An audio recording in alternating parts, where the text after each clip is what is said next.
ତଳଗାଁର ମହିଳା ସରପଞ୍ଚଙ୍କୁ ଦୁର୍ବ୍ୟବହାର ଦେଖାଇବା ସହିତ ବନ୍ଧୁକ ଓ ଟାଙ୍ଗିଆ ଦେଖାଇ ତାଙ୍କର ସ୍ୱାମୀଙ୍କୁ ଆକ୍ରମଣ କରିବା ନେଇ ଥାନାର ଦ୍ୱାରସ୍ଥ ହେଲେ ସରପଞ୍ଚ। ହରଭଙ୍ଗା ବ୍ଲକ ଅନ୍ତର୍ଗତ ତଳଗାଁରେ ଦେଖିବାକୁ ମିଳିଛି ରାଜନୈତିକ ହିଂସା।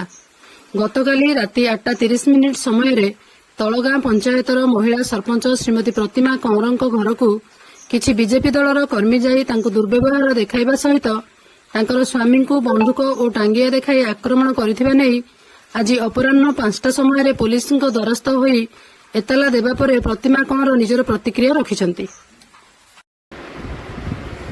ଗତକାଲି ରାତି 8:30 ସମୟରେ ବିଜେପି ଦଳର କର୍ମୀମାନେ ଆସି ଆମ ଘରେ ମୋ ସ୍ୱାମୀଙ୍କୁ ବିନା ଦୋଷରେ ଆକ୍ରମଣ କଲେ।